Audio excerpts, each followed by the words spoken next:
Alright, so today we are going to discuss quadratic equations and the ways of calculating the roots, or you can say zeros, of a quadratic equation.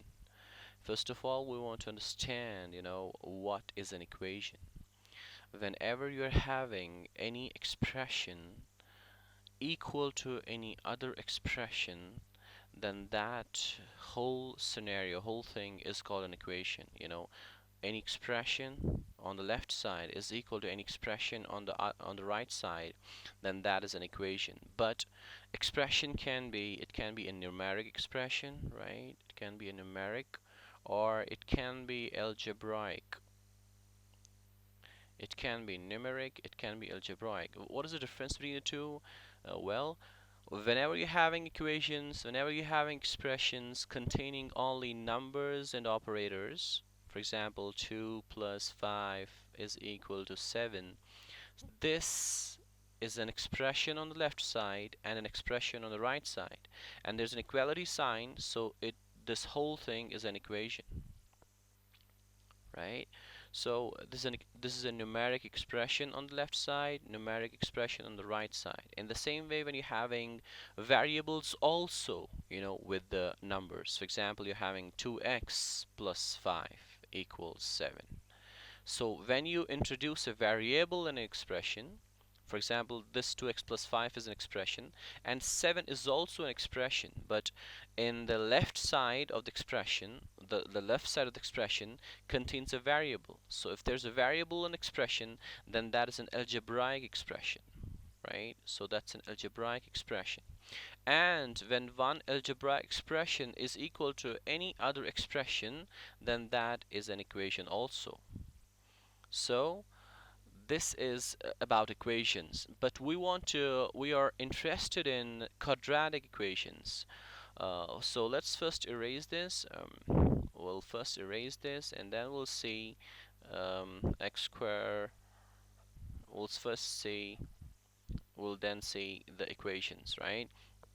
So quadratic equations. Okay.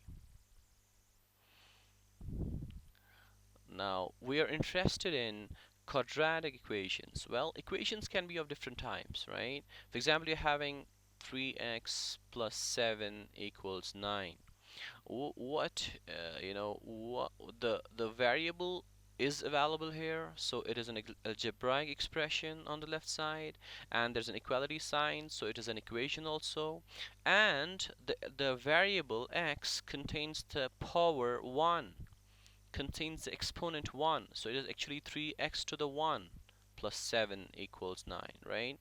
So any expression, or you can say any equation in which the highest power is 1, that is a linear equation.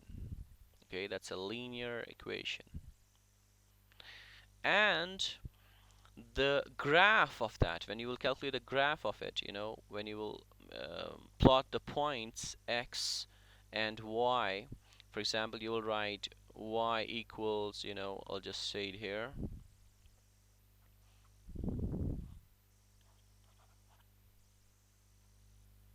Okay, I'll write it here. So I'll write y equals 3x plus 5. So this is a linear equation because its graph will be a straight line. So we can say it's a straight line, or it can be like this, or it can be like this. So all the equations having the power 1 will be having the graph as a straight line. Now let us move to our topic, that is the quadratic equation. So when an equation will be quadratic, when the highest power on in the expression, when the highest power in the expression is 2, for example, 2x squared minus 5x plus 7 equals 0. So if you're having an equation like this, in which you're having the variable x, or it is not necessary that it will be here. It may not be here, right? Or 7 may be here, may not be here, but the variable x with the power 2 should be there for an equation to be called as quadratic. Okay, so quadratic equation is that equation in which the variable contains the highest power as 2. It is the highest power here as 2, and the graph of this will be a parabola, right? It will be a cup-shaped figure, for example, like this, or it'll be like this, or it'll be upside down like this, right? So it can be anything. It can be any any cup, either inverted or straight, either up or down, depending on the coefficients of x square, the coefficient of this x, and the constant 7. So these play a very important role in making the graph, right? If you're having the coefficient of x squared as negative, then this parabola will be inverted, it'll be upside down. And if you're having this as positive, then the parabola will be, straight. It'll be like this, which I have made here. So quadratic equation is that equation in which the power is 2 on the variable, right? The highest power is 2 on the variable. Now let us see the ways of calculating the answers of a quadratic equation. So let us move a little down. So the ways of calculating the quadratic equation is, there are three ways of calculating the roots of the quadratic equation. So we'll discuss all of the three. So there are three ways of calculating the roots of the quadratic equation. So let us see the three ways. First one is by factorization, right? Very simple. Factorization. The second one is completing the squares. Okay, completing the squares. And the third one is by using the quadratic formula. Okay, so quadratic formula. So there are three ways of calculating the roots of a quadratic equation, and those three ways are by factorization, by completing the squares, and by using the quadratic formula. So let us take an example and see how can we use these three ways for calculating the answers to the quadratic equation. So let us see let us see an example, x squared minus 9x plus 14. So let's take an example, x squared minus 9x plus 14. So, the first way, we'll discuss the first way, factorization. In factorization, what we have to do is we have to, this middle term, which contains the coefficient with the x variable, right? This middle term needs to be splitted into two parts. So we have to split it into two parts such that their addition will become the same, will become back the question, right? And their multiplication, the coefficients, the multiplication of their coefficients should be the multiplication of the coefficient of x square and the constant. So coefficient of x square and the constant. Coefficient of x square is 1 and the constant is 14. So we have to split the middle term in such a way that the two numbers which we will get here, their multiplication should be multiplication of the coefficient of x square and the constant 14. So 1 times 14, that is equal to 14. So our multiplication should yield 14 and our addition should yield -9, right? So there are two things which you have to check. The multiplication should be the multiplication of the coefficients of x square and 14 and the constant. And the second thing, the the addition of the two numbers should be the coefficient of middle term, that is -9. So can you think of the two numbers whose multiplication will be 14 and whose addition will be -9? So let us think about it. When you can get clearly as, you can get it as -7 and -2. Check it out. -7 times plus -2 will be -9, right? And -7 multiplied by -2 is 14. So -7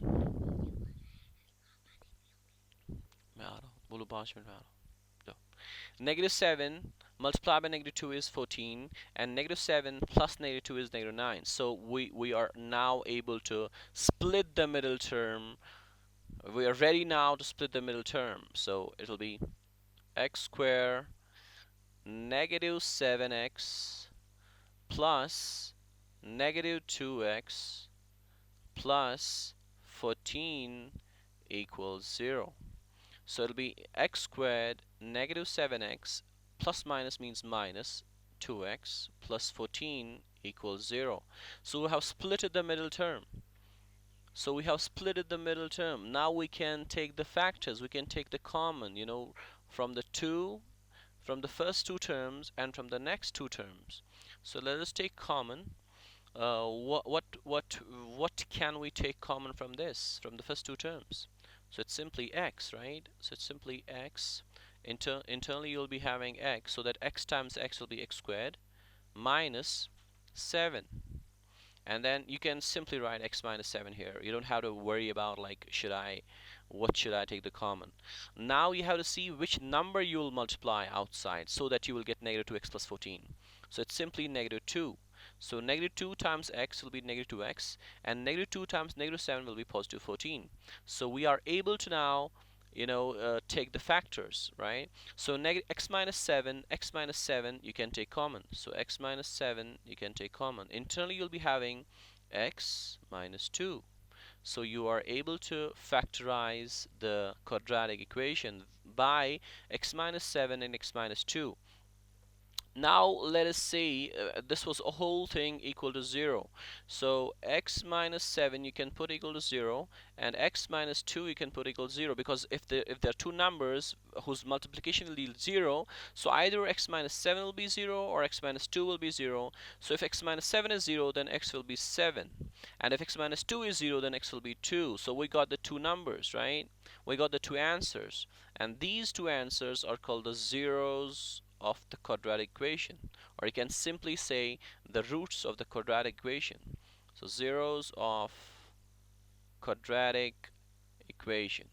So this was the way of factorization. In the next video we'll complete the completing the squares way and then the quadratic formula. Thank you for today.